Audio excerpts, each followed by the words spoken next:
അസ്സലാമു അലൈക്കും വറഹ്മത്തുള്ളാഹി വബറകാതുഹു. പ്രിയമുള്ളവരെ, നമ്മൾ നമ്മുടെ ക്ലാസ്സിൻ്റെ 44-ാമത്തെ അധ്യായത്തിലേക്ക് പ്രവേശിക്കുകയാണ്. ഇന്ന് നമ്മൾ പഠിക്കാൻ പോകുന്നത്, കഴിഞ്ഞ പാഠത്തിൽ നമ്മൾ പഠിച്ചിരുന്നു, അവൻ വന്നിട്ടുണ്ട്, ഞാൻ കൊണ്ടുവന്നിട്ടുണ്ട്, അവൾ ഉറങ്ങിയിട്ടുണ്ട്, അവൾ എഴുതിയിട്ടുണ്ട് എന്നൊക്കെ പറയാൻ പഠിച്ചിരുന്നു. അതിൻ്റെ നെഗറ്റീവ് ഫോമാണ് അവൻ കൊണ്ടുവന്നിട്ടില്ല, ഞാൻ എൻ്റെ ബുക്ക് കൊണ്ടുവന്നിട്ടില്ല. ഈ രൂപത്തിലുള്ള വാക്യങ്ങൾ എങ്ങനെ ഇംഗ്ലീഷിൽ പറയാം എന്നുള്ളതാണ് ഇന്ന് നമ്മൾ പഠിക്കാൻ പോകുന്നത്. അതിന് വേണ്ടിയിട്ടുള്ള വാക്യഘടന എന്ന് പറയുന്നത് first subject, then ഹാവിൻ or hasn't മധ്യത്തിൽ ചേർക്കുക. അതിനുശേഷം V3 വെർബിൻ്റെ മൂന്നാമത്തെ രൂപമാണ്. കഴിഞ്ഞ പാഠത്തിലും നമ്മൾ വെർബിൻ്റെ മൂന്നാമത്തെ രൂപമാണ് ഉപയോഗിച്ചിട്ടുള്ളത്. ഇതേ പാഠത്തിലും വെർബിൻ്റെ 3 അതായത് മൂന്നാമത്തെ രൂപമാണ് ഉപയോഗിക്കുന്നത്. ഇത്രയുമായി കഴിഞ്ഞാൽ നമ്മുടെ വാക്യഘടന പൂർത്തിയായി. ഇനി നമുക്കറിയാം, ഹാവിൻറ്റ് വരുന്നത് എല്ലാ ബഹുവചനങ്ങളുടെ കൂടെയും ഹാവിൻ്റാണ് ചേരുന്നത്. അതുപോലെ ഐ എന്നതിൻ്റെ കൂടെയും ഹാവിൻ്റാണ് ചേരുന്നത്.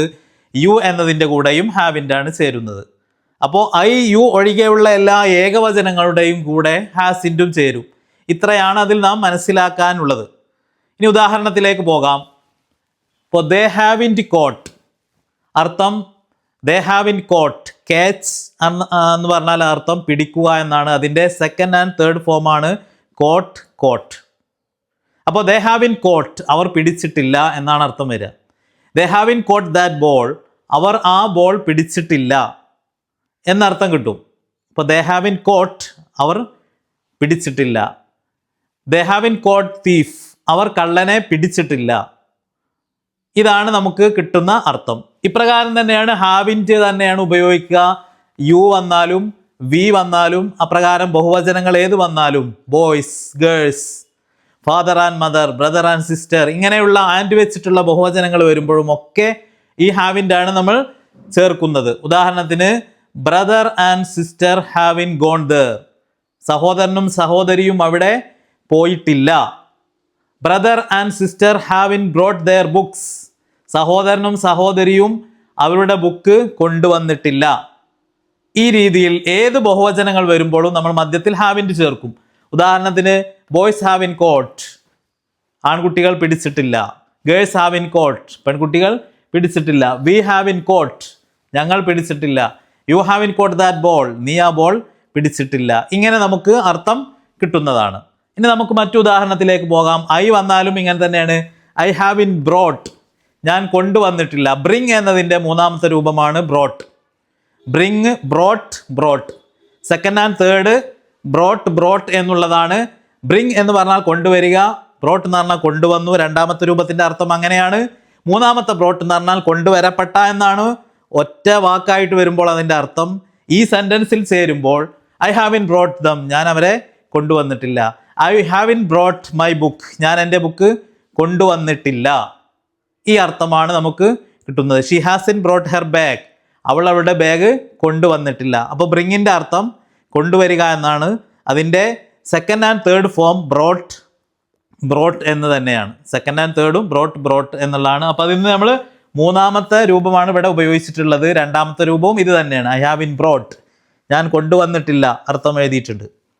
ഇനി നമ്മൾ ഹാസിൻറ്റ് ചേരുന്നത് എവിടെയാണെന്ന് നമുക്കറിയാം.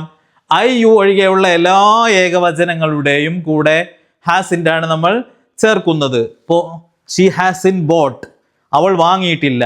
She hasn't bought a new car, അവൾ ഒരു പുതിയ കാർ വാങ്ങിയിട്ടില്ല. She hasn't bought a new pencil, അവൾ ഒരു പുതിയ പെൻസിൽ വാങ്ങിയിട്ടില്ല. She hasn't bought a new bag, അവളൊരു പുതിയ ബാഗ് വാങ്ങിയിട്ടില്ല എന്നിത്യാദി അർത്ഥങ്ങൾ. അപ്രകാരം തന്നെയാണ് നമുക്ക് ഹി ആണെങ്കിലും അങ്ങനെ തന്നെയാണ്. He hasn't bought, he hasn't bought a new bike, അവൻ ഒരു പുതിയ ബൈക്ക് വാങ്ങിയിട്ടില്ല. അപ്പോൾ ഇവിടെ ബൈ എന്ന വെർബിൻ്റെ സെക്കൻഡ് ആൻഡ് തേർഡ് ഫോമാണ് bought, bought, BOUGHD. Second and third form അത് തന്നെയാണ്. നമ്മൾ മൂന്നാമത്തെ ഫോം ഇവിടെ ഉപയോഗിച്ചു. ഷി ഹാസിൻ ബോട്ട്, അവൾ വാങ്ങിയിട്ടില്ല. ഹി ഹാസിൻ ബോട്ട്, അവൻ വാങ്ങിയിട്ടില്ല. ബ്രദർ ഹാസിൻ ബോട്ട്, സഹോദരൻ വാങ്ങിയിട്ടില്ല എന്നിങ്ങനെ നമുക്ക് അർത്ഥം കിട്ടുന്നതാണ്. നൗഷാദ് യമാനി ഹാസിൻ ബ്രോട്ട് എന്ന് പറഞ്ഞാൽ നൗഷാദ് യമാനി കൊണ്ടുവന്നിട്ടില്ല. നൗഷാദ് യമാനി ഹാസിൻ ബോട്ട് എന്ന് പറഞ്ഞാൽ നൗഷാദ് യമാനി വാങ്ങിയിട്ടില്ല എന്നാവും അർത്ഥം. എന്താ ഒരു ഏകവചനത്തിന്റെ ഒരു പേര് ഉദാഹരണം കാണിച്ചു എന്ന് മാത്രം. നമുക്ക് ഏത് പേരാണെങ്കിലും നമുക്ക് അത്തരത്തിൽ തന്നെയാണ് ഉദാഹരണങ്ങൾ വരുന്നത്. ഐ ഒഴികെയുള്ള എല്ലാ ഏകവചനങ്ങളിലും മധ്യത്തിൽ നമ്മൾ ഈ ഒരു അർത്ഥത്തിൽ കിട്ടാനുള്ള സെന്റൻസിൽ ഹാസിൻ്റെ ആണ് മധ്യത്തിൽ വെക്കേണ്ടത്. അപ്രകാരം ലാസ്റ്റ് ചില ഉദാഹരണങ്ങൾ കൂടി. ഹി ഹാസിൻ സ്ലപ്റ്റ്, അവൻ ഉറങ്ങിയിട്ടില്ല. ഷി ഹാസിൻ സ്ലപ്റ്റ്, അവൾ ഉറങ്ങിയിട്ടില്ല.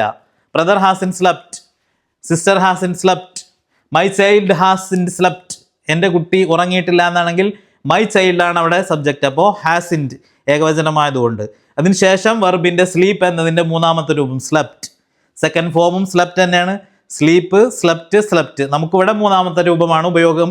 അതുകൊണ്ട് മൈ ചൈൽഡ് ഹാസിൻ സ്ലപ്റ്റ്, എൻ്റെ കുട്ടി ഉറങ്ങിയിട്ടില്ല. ഷീ ഹാസിൻ സ്ലപ്റ്റ്, അവൾ ഉറങ്ങിയിട്ടില്ല. ഹി ഹാസിൻ സ്ലപ്റ്റ്, അവൻ ഉറങ്ങിയിട്ടില്ല. ഈ അർത്ഥം കിട്ടുന്നതിന് വേണ്ടി നമ്മളിങ്ങനെ ഇവിടെ ഉപയോഗിച്ചു. അതിലിപ്പോൾ ഏതാനും 5 വർബുകളും അതിൻ്റെ സെക്കൻഡ് ആൻഡ് തേർഡ് ഫോമുകളും നമ്മളിവിടെ എഴുതിയിട്ടുണ്ട്. ഈ റൗണ്ട് ചെയ്തത് ബേസ് ഫോമാണ് വെർബുകളുടെ. അതിൻ്റെ തേർഡ് ഫോമാണ് നമ്മുടെ വാക്യത്തിൽ ഉപയോഗിച്ചിട്ടുള്ളത്. ആ തേർഡ് ഫോം അത് തന്നെയാണ് അതിൻ്റെ സെക്കൻഡ് ഫോമും എന്നുള്ളത് നമ്മൾ മനസ്സിലാക്കുക. അത് വേർതിരിച്ച് നോട്ട് എഴുതി വെക്കുക, എന്നിട്ട് പ്രാക്ടീസ് ചെയ്യുക. കൂടുതൽ ഇതിനെ പ്രാക്ടീസ് വാക്യത്തിൽ നിങ്ങൾ ഉപയോഗിക്കുന്നതോടുകൂടെ നിങ്ങൾക്ക് ഇത്തരത്തിലുള്ള സെൻറ്റൻസുകൾ ഫ്ലുവൻ്റായി പറയാൻ സാധിക്കും. അപ്പോൾ ഈ വെർബുകൾ ഒന്നുകൂടെ പറയുകയാണ്. കാച്ച് എന്നതിൻ്റെ second and third form caught, caught. Spelling ഇത് തന്നെയാണ്. ഈ മൂന്നാമത്തെ രൂപം തന്നെയാണ് രണ്ടാമത്തെ രൂപം. നിങ്ങൾ പ്രത്യേകം വേർതിരിച്ച് എഴുതി എടുത്താൽ മതി. അപ്രകാരം തന്നെ ബ്രിങ് എന്നതിൻ്റെ ബ്രോട്ട്, ബ്രോട്ട് കൊണ്ടുവരിക എന്നാണ് അതിൻ്റെ അടിസ്ഥാന അർത്ഥം. അത് മൂന്നാമത്തെ ബൈ വാങ്ങുക എന്നാണ് അർത്ഥം. അതിൻ്റെ ബോട്ട്, ബോട്ട്. അപ്രകാരം തന്നെ മറ്റൊന്ന് കീപ്പ്, കെപ്റ്റ്, കെപ്റ്റ്. കീപ്പ് എന്ന് പറഞ്ഞാൽ സൂക്ഷിക്കുക എന്നുള്ളതാണ്. She hasn't kept her bag, അവൾ അവളുടെ ബാഗ് സൂക്ഷിച്ചിട്ടില്ല എന്നർത്ഥം കിട്ടും. He hasn't kept his pencil, അവൻ അവൻ്റെ പെൻസിൽ സൂക്ഷിച്ചിട്ടില്ല. അപ്പോൾ കീപ്പിൻ്റെ second and third form kept, kept. അപ്രകാരം തന്നെ മറ്റൊരു വെർബ് നമ്മൾ എഴുതിയിട്ടുള്ളത് സ്ലീപ്പാണ്, ഉറങ്ങുക എന്നാണ്. അതിൻ്റെ second and third form slept, slept. അപ്പോൾ അവൻ കൊണ്ടുവന്നിട്ടില്ല, അവൾ എഴുതിയിട്ടില്ല എന്നിത്യാദി ചെയ്തിട്ടില്ല എന്നുള്ള അർത്ഥം കിട്ടാനുള്ള സെൻറ്റൻസ് ആണ് നമ്മളിവിടെ പഠിച്ചത്. ഫസ്റ്റ് സബ്ജക്റ്റ് ഉപയോഗിക്കുക, അതിനുശേഷം ഹാസിൻ്റോ ഹാവിൻ്റോ ഉപയോഗിക്കുക, അതിനുശേഷം വെർബിൻ്റെ തേർഡ് ഫോം മാത്രം ഉപയോഗിച്ചാൽ ആ സെൻറ്റൻസ് അവിടെ പൂർണ്ണമാകും. പിന്നീട് നമുക്ക് ആവശ്യാനുസരണം ഏത് വാക്കുകളും കൂട്ടിച്ചേർക്കുകയും ചെയ്യാം. ഇത്രയാണ് നമുക്ക് ഇന്നത്തെ പാഠത്തിൽ പഠിക്കാനുള്ളത്. അതുകൊണ്ട് നല്ലവണ്ണം എല്ലാവരും പ്രാക്ടീസ് ചെയ്യുക. ഇതോടുകൂടെ ഇന്നത്തെ ഈ പാഠം ഇവിടെ അവസാനിപ്പിക്കുകയാണ്.